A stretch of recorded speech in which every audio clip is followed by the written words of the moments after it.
ইত্তাখাযু তারা গ্রহণ করেছে হাদাল কোরআন এই কোরআনকে মাহজুর মানে বর্জনপূর্বক। তার মানে উম্মত আমরা কি রাসূলুল্লাহর উম্মাহ না ভাই বলেন? আমরা যে রাসূলুল্লাহর উম্মাহ কেনা আমরা রাসূলুল্লাহর উম্মাহ, আমরা রাসূলুল্লাহর সম্প্রদায়ের এলো। এই কালাম আমাদের মাঝে আছে না নেই? আছে। সেটা 1400 বছর আগের যে কালাম রসুল পাঠ করতেন আর আজকের এই কালামুল্লাহর ভিতর কোন পরিবর্তন আছে? কিন্তু রসুল বলবেন কেন যে আমার উম্মত এই কোরআনকে ত্যাগ করেছে, বর্জন করেছে? ভাইয়ের আমার, আপনারা জানেন আল্লাহর আদালত অত্যন্ত কঠিন। এই আদালতে যদি আল্লাহ কাউকে ধরে তো রসুল সুপারিশ করলে মাপ পাওয়া যাবে কিনা বলেন? কিন্তু রসুল যদি কারো বিপক্ষে নালিশ করে, আল্লাহ রসুল যদি কারো বিপক্ষে বাদী হয়, অভিযোগ করে, তাহলে তার কি আর বাঁচার কোনো পথ আছে বলেন? শোনেন তো ভাইয়ের আমার, কোরআনকে বর্জন করা হয় কয়েকটি ভাবে। এই আয়াতের একদম ব্যাখ্যায় তাফসিরে জালালাইন, তাফসিরে মারিফুল কোরআন, দুররে মানসুরে সর্বসম্মতভাবে একটি হাদিস আসছে। বলবো সে হাদিসটি? রাসূলুল্লাহ বললেন, মান কারা আল কোরআন, মান তাআল্লাম আল কোরআন, যারা এই কোরআনকে শিখল, ওয়া আল্লাকা মাসাহাফাহু, কোরআনটা পড়ার পরে এই কোরআনটা আগে ওই যে তাক আলমারিতে রাখলো, ওয়ালাম ইয়াতাইদহু ওয়ালাম ইয়ানজুর ফিহি, এই কোরআনের মধ্যে কি কি বিধিবিধান আছে, কি কি হুকুম হাকাম আছে, আল্লাহর কি দিক নির্দেশনাগুলো আছে, কি আদেশ আছে, কি নিষেধ আছে, এইগুলোর প্রতি তারা তাকালো না। শুধুমাত্র কোরআন আমরা কি করি? পড়ি। ভাই কোরআন পড়ি না? শোনেন, কোরআন পড়লে সওয়াব পাওয়া যাবে, কিন্তু শুধু কোরআনটাকে পড়ার জন্য আল্লাহ অবতরণ করেন নাই। কি কথা বোঝা গেছে ভাই? তাহলে যে ব্যক্তি কোরআন পড়ল আর এই কোরআনটাকে এর ভিতর কি কি আছে, কি বিধিবিধান আছে, এইগুলো না দেখে শুধুমাত্র তাকে ঝুলাইয়া রাখল, আল্লাহ নবী সাইয়্যিদুল মুরসালিন বলেছেন, যা ইয়াউমাল কিয়ামাতি মুতাআল্লিকুন, কিয়ামতের ময়দানে আল্লাহর কালাম পড়ার পরে কোরআন অনুযায়ী নিজের জীবন ঘটল না, কোরআন কি কি বিধিবিধান বলে এদিকে তাকালো না, শুধু কোরআনটাকে সওয়াবের আশার পরে তাকে ঝুলাইয়া রাখল। যা ইয়াউমাল কিয়ামাতি মুতাআল্লিকুন, ওই ব্যক্তিকে কিয়ামতের ময়দানে আল্লাহ তাআলা ঝুলন্ত অবস্থায় উঠাবেন। নাউজুবিল্লাহ, নাউজুবিল্লাহ বলবেন না? ফাকল, ওই দিন কোরআন বলবেন, ইয়া রব, হে আমার আল্লাহ, ইত্তাখাযু ফুলান, অমুক ব্যক্তি আমাকে গ্রহণ করেছে মাহজুর, বর্জন অবস্থায়, ফাকদি বাইনি ওয়া বাইনাহু, সুতরাং আমার আর তার মাঝে একটা বিচার করুন। ভাই কথা কি বুঝতে পারেন নাই? কিয়ামতের ময়দানে এই কোরআন আপনার আমার বিপক্ষে কি করবে? সাক্ষী দেবে। তাহলে এই কোরআন আপনার আমার মাঝে আছে? এই কোরআনের বিধিবিধান কি আছে নাকি আমাদের মাঝে? আমি নেই। হাদিস বলছি, শুনুন ভাই, আমার ছবি দরকার নেই, দিক নিয়ে যাও। আমি একটা হাদিস বলি। বর্তমান ফিতনার যুগ, হারিস আল-আওয়ারনি বর্ণনা করেন, আমি মসজিদে গেলাম, তো লোকেরা আল্লাহর কালাম বাদ দিয়ে গল্প গুজবে ব্যস্ত আছে কিনা বলেন? আজও মানুষ, আপনাদের কাছে আমি যদি বলি ভাই, এই বাণী কার? আল্লাহর বাণী না? আল্লাহর বাণীকে যদি জানতে চাই তাহলে কোরআন পড়া লাগবে। আমরা যারা এখানে আছি, যদি আমি হাত উঠাবো না, কাউকে বলবো না, আমি যদি ভাই কয়জন হাত উঠান তো কোরআন পড়তে পারেন, তো দেখবেন যে একটা বিশাল সংখ্যা উঠবে, আমরা কোরআন পড়তে পারি না। আচ্ছা, বাকি যারা হাত উঠবে তাকে বলবো, ভাই আপনি কি সহি করে কোরআন পড়তে পারেন? এই যে আমাদের কারি সাহেব বাবাজি তেলাওয়াত করলো, আমরা অনেকেই বলবো আমরা সুন্দর করে কোরআন তেলাওয়াত করতে পারি না। কি ভাই তাই আছে? আমি আপনাদের কাছে বলি, এই যুগে ফিতনা থেকে নাজাত পেতে যদি আমরা চাই, আমাদের একমাত্র পথ এবং মত হলো আল্লাহর কালাম। কি বলেন তো? হারিস আল-আওয়ারনি বলেন, আমি মসজিদে প্রবেশ করলাম, দেখে লোকেরা আল্লাহ কালামকে তারা বর্জন করেছে। আমি আলী রাদিয়াল্লাহু তাআলা আনহু খেলাফতের জামানায় গিয়ে বললাম, আলী, আপনি খেলাফত ব্যবস্থা চালাচ্ছেন আর আল্লাহর কালাম জাতি ছেড়ে দিয়েছে। উনি বললেন আওয়াত ফালু, হ্যাঁ সত্যি কি তারা আল্লাহর কালাম ছেড়ে দিয়েছে? কুলতে, আমি বললাম নাম, হ্যাঁ। হযরত আলী বলেন আমা ইন্নী সামিতু রাসূলুল্লাহ সাল্লাল্লাহু আলাইহি সাল্লাম ইয়াকুল, আমি আল্লাহ রসুলকে বলতে শুনেছি এমন একটি যুগ আসবে সাতাকুনুল ফিতনা, অচিরে আমাদের মাঝে ফিতনা চারা দেবে, মাথা চারা। আমি রাসূলুল্লাহকে বলি ইয়া রাসূলুল্লাহ, এই ফিতনা থেকে বাঁচার উপায়টা কি? আমাদের সমাজে ফিতনা নাই ভাই বলেন, এক একজন এক এক কথা বলছে না। এখন কোনো হুজুর বলতেছে যে আল্লাহর আইন দরকার, কোরআনের শাসন দরকার। একদল হুজুর আবার এর বিপক্ষে করতেছে। আমরা মুসলমান, আমরা কেউ আল্লাহর আইনের সমাজে প্রতিষ্ঠার জন্য চেষ্টা করছি, আর একদল লোক আল্লাহর এই আইন মানি না তো মানি না। যারা আল্লাহর আইন মানি তাদেরকে জেল জুলুম পাঠাচ্ছে। আছে কিনা বলেন? আছে, হ্যাঁ। তাহলে আপনার বলুন, সমাজ একটা ফিতনা। তখন আপনার মতন আমার মতো লোক বলি যে ভাই আমাদের এখন করণীয় কি, আমাদের নাজাতের পথটা কোনটা? ভাই বলি কিনা বলেন? সাহাবায়ে কেরাম বললেন ইয়া রাসূলুল্লাহ ফামাল মাখরাজু মিনহা ইয়া রাসূলুল্লাহ, হে আল্লাহ রসুল এই পথ থেকে বাঁচার উপায়টা কি? আল্লাহ রসুল বললেন কিতাবুল্লাহ, সুবহানাল্লাহ বলবেন না? এই পথ থেকে যদি ফিতনা থেকে যদি নিষ্কৃতি পেতে চাই, আজকে যত তন্ত্র, যত মন্ত্র, যত আইন আপনি বলেন, আপনি আইন পরিবর্তন করতে করতে সংবিধানী পাতা শেষ হয়ে যাবে, মানুষ নাজাত পাবে না। নাজাতের একটি মাত্র পথ হলো কোন পথ? কোরআনের পথ।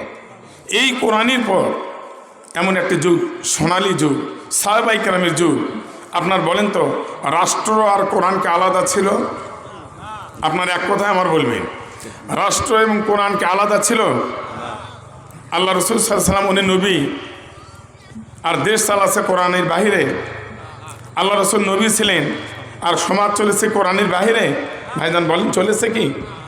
কিন্তু এই নিয়মটা রসুলুল্লাহর যুগ ছিল, সাহাবায়ে কেরামের যুগ ছিল, তাবেঈনের যুগ ছিল, আব্বাসিয়া, উমাইয়া, গাজনবী, স্পেনের মুসলিম সভ্যতার ইতিহাস এইগুলো ছিল। কিন্তু আস্তে আস্তে মুসলমানদের মধ্য থেকে আল্লাহর এই কালাম কোরআন আর রাষ্ট্রটা আলাদা হয়ে গেল।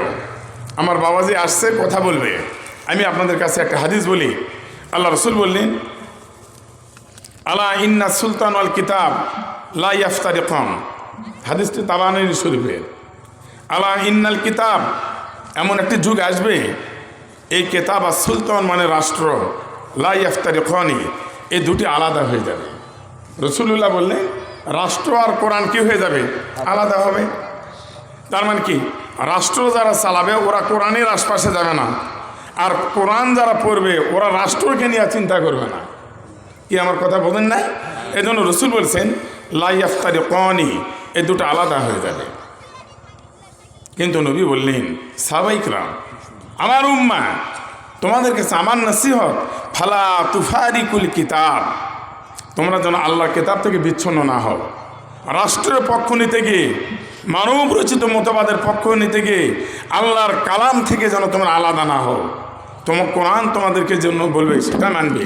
কারণ আলা সায়াকুনু উমারাকুম ইয়াকদুন আলাকুম ফাইন আতাতুহুম ইউদিল্লুকুম ওয়া ইন আসাইতুহুম কাতালুকুম, তোমাদের মাঝে এমন কিছু শাসক আসবে, আমির উমারা, আমির মানে শাসক না ভাই, তার বহু বছর উমারা, আলা সায়াকুনু উমারাকুম, তোমাদের মাঝে কিছু শাসকবর্গ ক্ষমতায় আসবে, ফাইন আতাতুহুম, তোমরা মুসলিম আমার উম্মাহ, তোমরা যদি তাদের আনুগত্য করো তো ইউদিল্লুকুম, ওই শাসকেরা তোমাদেরকে গোমরাহি করে জাহান্নামের দিকে নিয়ে চলে যাবে। এখন যারা দেশ পরিচালনা করে তারা কি মুসলিম শাসক হলেও এরা কি কোরআন দ্বারা দেশ শাসন করে? এদের সঙ্গে কি রাষ্ট্রের সাথে কি কোরআন আছে? আমরা যদি এদের অনুসরণ করি, এদের কর্মী হই, এদের আন্দোলনের নেতা হই, তাহলে ইউদিল্লুকুম, তারা তোমাদেরকে গোমরাহি করবে। ওয়াইন আসাইতুমুহুম, রসুল বললেন তোমরা যদি তাদের নাফরমানি করো, তোমরা যদি বলো যে তোমাদের তন্ত্র মন্ত্র আমরা মানি না, এই ধর্মনিরপেক্ষ মতবাদের স্লোগান মানি না, জাতীয়তাবাদের স্লোগান মানি না, পুঁজিবাদের স্লোগান মানি না, এই কথাটা যদি আপনি বলেন তাহলে কতালুকুম, তারা তোমাদেরকে শহীদ করবে, দেশান্তরিত করবে, তোমাদেরকে অবাঞ্ছিত ঘোষণা করবে। এটা কালাম রাসূলুল্লাহর হাদিস। কতালুকুম, সাহাবায়ে কেরাম কি বললেন জানেন? আজকে আমাদের দেশে আল্লাহর কালামের কথাবার্তা বলার কারণে জেলে দেওয়া লাগে না? কোনো নায়িকা কি গান গাওয়ার কারণে কি জেলে গেছে? আমাদের দেশে যেগুলো নায়িকা যারা বাদ্যযন্ত্র বাজায়, জাতির চরিত্র ধ্বংস করে, এমন মানুষ গান গাওয়ার কারণে, সিনেমা করার কারণে কি জেলখানায় গিয়েছে? কিন্তু আল্লাহর কালামের তাফসির 95% বা 90% দেশে আল্লাহর কালামের কথা বলার কারণে বছর পর বছরে জেলে ঢুকে ঢুকে মরতে হয়েছে। ভাই কথা সঠিক কেন বলেন? তাহলে রসুলুল্লাহর কথা যে তুমি যদি তোমরা ওই রাষ্ট্রের বিপক্ষে কথা দেখেন, গত কয়েকদিন আগে মিজানুর রহমান আজহারি একটি কথা বলেছে, এই কথা নিয়ে কিন্তু দেশের রাজনৈতিক নেতারা তোড়পাড় শুরু করেছে। কি ভাই শুরু করে নাই? তার মানে কি?